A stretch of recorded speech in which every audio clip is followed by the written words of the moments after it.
Olá, queridos, tudo bem? Vamos para mais um Maná Diário? Vamos aqui juntos caminharmos um pouquinho dentro da palavra do Senhor. Eu peço que você compartilhe, como sempre temos dito, em suas redes sociais o link dessa palavra para que outras pessoas sejam abençoadas com a palavra do Senhor. Amém? Se você puder já abrir comigo a Bíblia no livro de Josué, no capítulo 7. Nós vamos falar de um assunto muito pertinente, muito atual nos dias de hoje. Veja só, nós vamos falar aqui de um contexto da vida de Josué, onde ele vinha caminhando em várias vitórias, né? Nós sabemos que Deus, ele disse ao povo de Israel que ele estaria entregando as terras, o que fosse para Israel, e eles deveriam expulsar então os inimigos para que eles pudessem tomar posse daqueles lugares que Deus estava direcionando. Anteriormente ao capítulo 7, nós vemos a vitória do povo de Deus sobre Jericó. Então, esta batalha que aconteceu liderada por Josué, debaixo da unção de Deus, debaixo da direção de Deus. Então, houve uma grande vitória, eles tomam posse de Jericó, aquela cidade imensa, enfim, aquela batalha terrível. Eles também poupam a vida da prostituta Raabe, que depois nós sabemos que entra até mesmo na genealogia de Jesus. Isso é muito tremendo. Uma prostituta que acolhe os espias que estavam ali, né, verificando Jericó, como sempre era feito, né? Sempre que eles iam para uma região para batalharem naquela cidade, antes daquilo eles mandavam espias para verificarem o lugar, saberem como era a força militar, se tinha muitos soldados, se não tinha, se a cidade tinha pontos estratégicos assim, pontos que eram mais suscetíveis, que eram mais fracos. Então, os espias, eles faziam esse trabalho de verificarem como que era o lugar que eles iam estar entrando. E aqui em Jericó eles fizeram isso, e nós sabemos que a prostituta os acolhe, os protege, e posteriormente, quando Josué então vai tomar posse de Jericó, a primeira coisa que ele fala é o quê? Cuidem lá da Raabe, da prostituta. Coloquem lá um sinalzinho. Na verdade, ela tinha que colocar um sinal, né? E através daquele sinal, eles saberiam que ali era a casa dela, mas assim, coloquem pessoas lá para cuidarem dela, não pode matá-la, não pode matar a família dela, ninguém, enfim. Josué, como um homem de Deus, ele prezou pelo cumprimento da palavra dele, que ele deu a palavra, né? Os espias deram a palavra debaixo da autoridade de Josué. Então Josué, ele cumpre ali com aquela palavra que dizia que iria poupar Raabe. Olha que coisa maravilhosa. Então, muito bem. Após a vitória de Jericó, o capítulo 7 já começa dizendo para nós que os israelitas foram infiéis com as coisas consagradas. E isso tinha desagradado muito ao Senhor, e a ira do Senhor havia se estendido contra Israel. O capítulo 7 começa a nos falar assim. E aí, na continuação, nós vamos ver que Josué manda os espias para a cidade de Ai, né?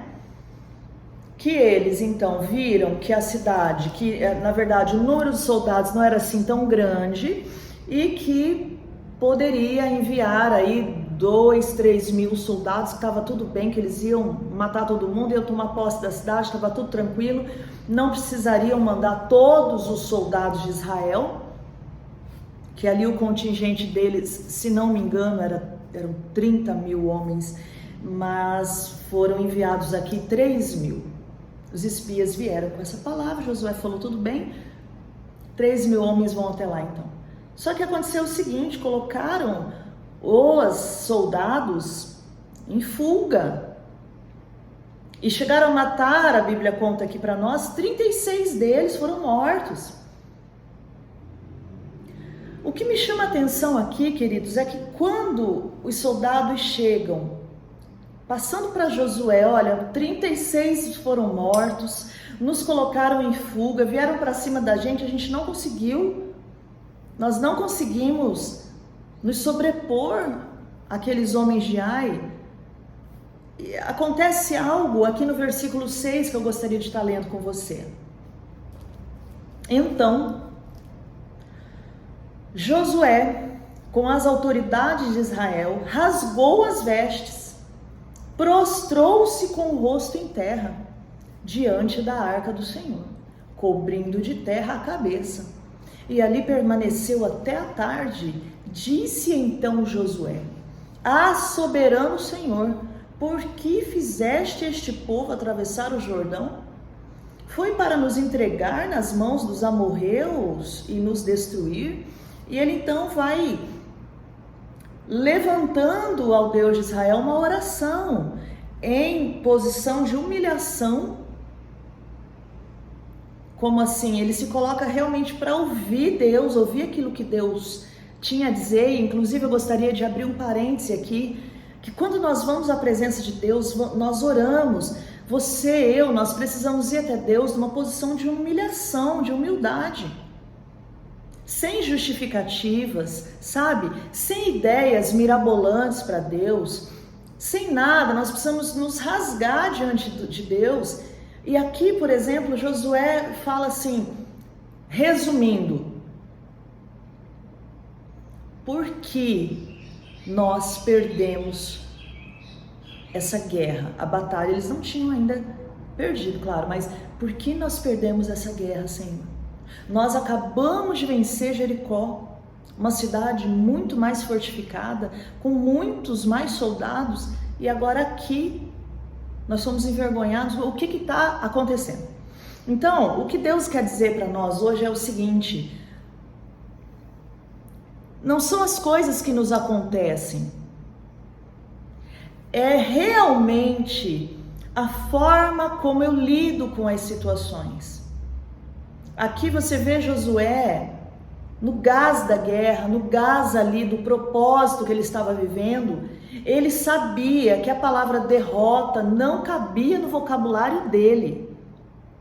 Você entende isso? A palavra derrota não cabia no vocabulário de Josué. Até porque ele também era um dos espias. Lá quando Moisés foi passar o povo,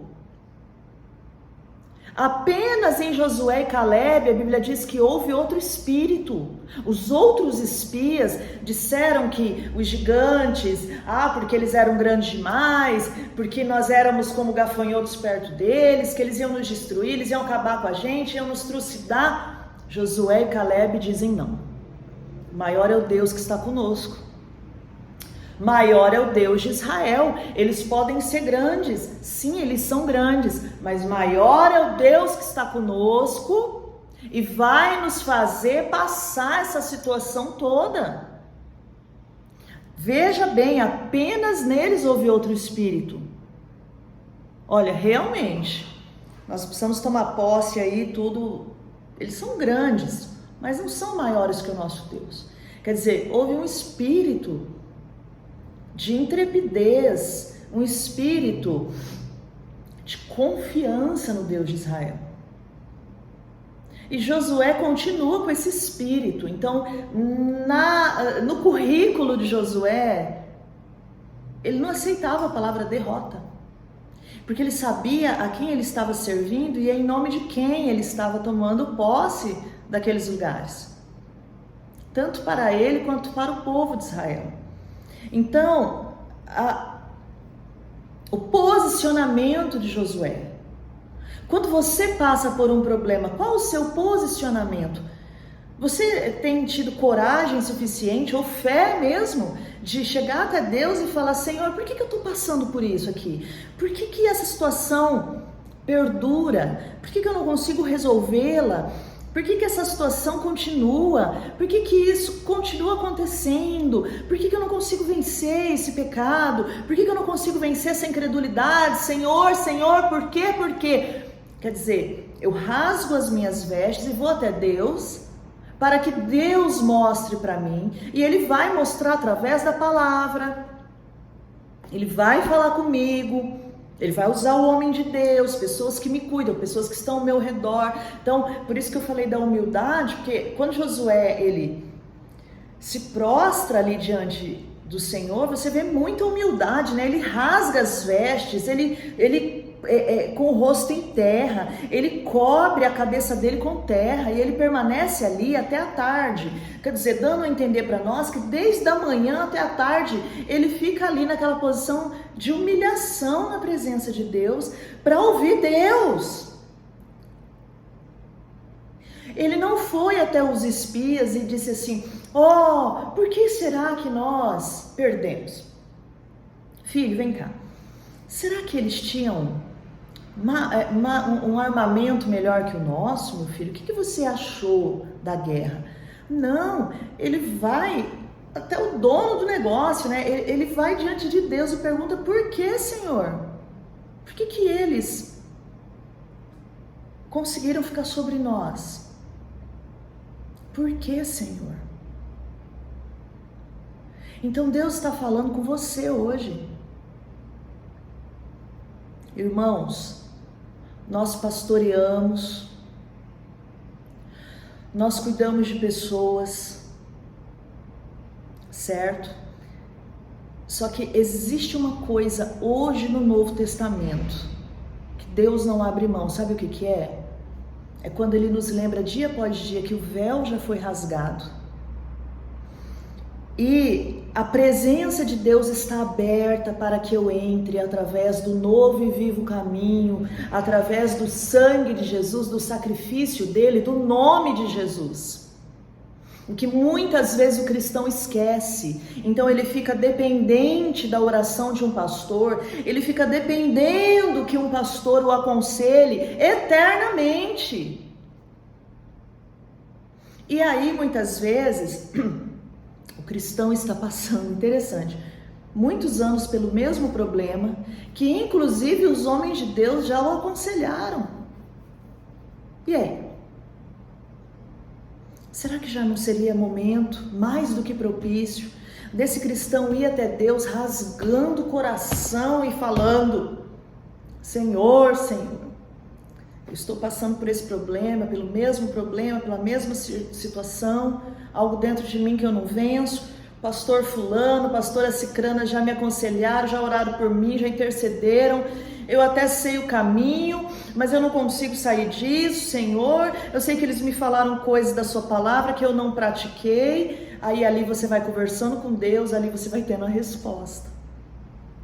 Às vezes, passamos pelo mesmo problema por termos deixado de praticar algo, ou por estarmos praticando o que Deus não mandou, ou seja, ou é pela prática ou pela falta da prática, mas tudo vai convergir à prática da palavra de Deus. Nenhum de nós, queridos, pode fugir disso. E assim, Josué se prostra, se humilha. E aí, nós vamos continuar lendo aqui. Não teria como Deus deixar de responder. Não teria como. Assim como não vai ter como Deus deixar de responder para você. Não vai ter como. Se você se prostrar numa condição de humilhação, de humildade, verdadeiramente para ouvir Deus, será impossível Ele não te responder. Será impossível Deus não falar com você. Ele vai falar. Ele vai falar. E aqui não foi diferente. Então, lá no versículo 10, o Senhor disse a Josué: levante-se. Por que você está aí prostrado? Quando Deus nos responde, Ele vai nos tirar da prostração. Sabe? Quando o Senhor nos responde, quando Ele fala conosco, Ele vai nos tirar daquele lugar de mornidão, de acomodação. Quando o Senhor nos responde, a primeira coisa que Ele vai dizer é assim: levante-se, fique em pé.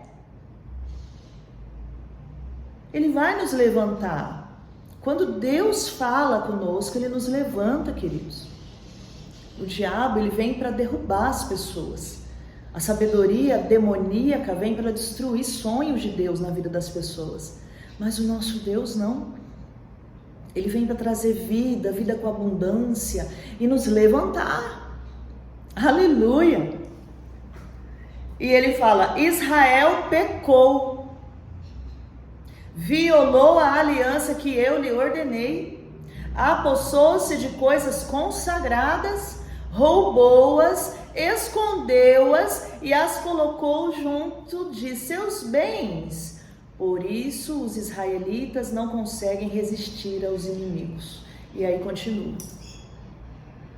E interessante, antes de Josué rasgar as vestes, nós lemos lá no versículo 5, diante disso o povo desanimou-se completamente, né? Quer dizer, o diabo, ele trabalha com desânimo.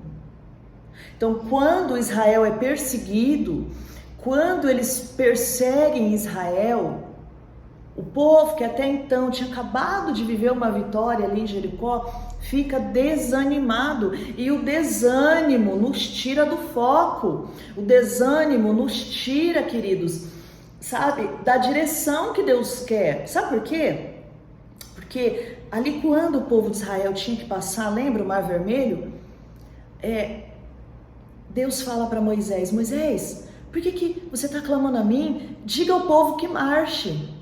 Quer dizer, para que eu passe de fase, para que eu entre nas fases que Deus tem, para que eu caminhe dentro do propósito de Deus, dentro daquilo que Ele tem, isso vai exigir de mim uma marcha, um caminhar na presença de Deus.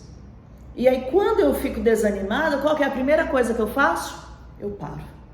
Não é isso? Talvez você que está me ouvindo está passando por isso. O desânimo tem te feito parar. Parar. E ainda quando não retroceder. Enquanto que a palavra diz, nós não somos dos que retrocedem para a perdição, mas somos daqueles que avançam. Deus, Ele se desagrada de quem retrocede, de quem olha para trás. A esposa de Ló virou até uma estátua de sal, né? Você quer coisa pior que isso? É tão pior que nem o nome dela a Bíblia cita. Ela era apenas a esposa de Ló. Veja só. O retrocesso é algo muito negativo, né? Porque o progresso é algo que está no coração de Deus. O crescimento, o avançar, o avanço, o marchar, o eu estar melhor hoje do que ontem, melhor essa semana do que semana passada, melhor como em termos de fé, sobretudo, de escolher crer no poder do meu Deus, de andar em crescimento, de conhecer a palavra, da prática da palavra, que nem sempre é fácil, não é, porque exige renúncia. Agora veja só que eu quero partir para o encerramento. Quando Deus fala com Josué, você sabe que Josué tem, eu não vou ler, são muitos versículos. Josué, ele faz então um mapeamento. Ele tem que chamar a tribo, ele tem que chamar clã, ele tem que chamar a família, ele chama, até cair na família de Acã. Até cair nele. Sabe? Então, Deus, ele nos propõe um mapeamento espiritual pela palavra de Deus. Quando você começa a mapear a tua vida, a perceber os caminhos que você já percorreu, caminhos que já era para você ter percorrido e você não percorreu, como eu disse, ou fez ou deixou de fazer. Então, quando você começa a fazer um mapeamento espiritual inteligente, sabe? Uma fé inteligente, uma fé que pensa, uma fé que converge sempre para a palavra. Você vai começar a ter as respostas que você precisa. Então, Josué fez isso. Quando chega na família de Acã, aí aquilo que você já sabe, ele destrói tudo que era de Acã. O nome de Acã, a genealogia dele, quer dizer, tudo que era de Acã, que poderia perpetuar Acã, morre ali, acaba ali. Para que nem houvesse descendências dele, ou seja, Deus tratando conosco nos pecados raízes, né? Deus tratando conosco naquilo que está enraizado de errado em nós. Suponhamos que eu fosse uma árvore, Deus não quer tratar com os galhos da árvore doente, Ele quer tratar na raiz, porque se a raiz for santa, os galhos serão santos. Se a raiz for sã, for curada, os galhos serão curados. Então o que Deus quer trazer para nós hoje, queridos, é que venhamos buscar, entender o que está acontecendo na nossa vida pela luz da palavra de Deus. Não nos conformarmos com esse mundo, como Paulo disse, mas sermos renovados pela transformação da nossa mente pela palavra.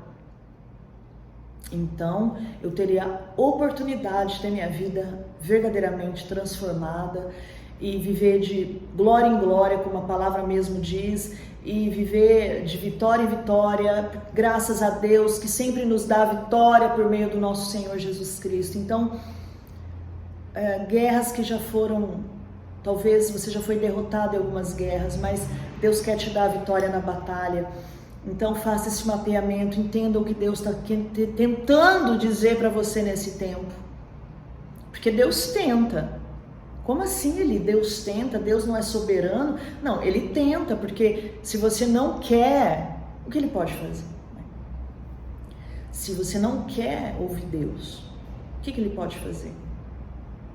Nada. Existem muitas vozes no mundo, muitas palavras, mas a voz de Deus e a palavra dele é que verdadeiramente nos dão libertação, nos dão a cura e o discernimento para todas as coisas. Querido, Deus quer te dar discernimento em todas as coisas. Deus quer te dar sabedoria em todas as coisas. Amém? Que você possa se render a isso nesse dia. Nós vamos orar agora e vamos entregar a tua vida, a tua casa, tudo que você é, tudo que você faz, tudo que você haverá de ser. Que você possa consagrar ao Senhor e entender o tempo e o modo das coisas. Onde o Senhor quer que você esteja, fazendo o que Ele deseja nesse tempo. Amém? Que esta palavra possa ter iluminado o teu coração de alguma forma. Vamos orar? Senhor, obrigada por essa palavra, obrigada por esse tempo. Eu oro para que o Senhor estenda as tuas mãos sobre a vida dessa pessoa que me ouve, a casa dela, a família dela, tudo que pertença a ela, meu Pai. Em nome de Jesus, traz uma mudança na vida dessa pessoa, mudanças substanciais de dentro para fora. Que ela possa fazer como Josué, se prostrar aos teus pés e receber de ti orientação nesse tempo, discernimento nesses dias, para que ela possa entender o tempo e o modo das coisas. Pai, eu oro para que a tua cura adentre nesse lar, a força curadora do Senhor entre nessa casa, que ela seja curada no espírito, na alma e no corpo. Doenças que estão sobre a vida dessa pessoa, causando muita tristeza, muito desânimo. Que ela receba a cura do alto céus agora, em nome de Jesus, que ela seja livre para buscar ao Senhor, prostrada aos seus pés, aprendendo de ti todos os dias. Abençoa, Pai. Todos que me acompanham agora, eu peço, em nome de Jesus, amém. Deus abençoe tua vida, até o nosso próximo Maná Diário, em nome de Jesus. Deus te abençoe.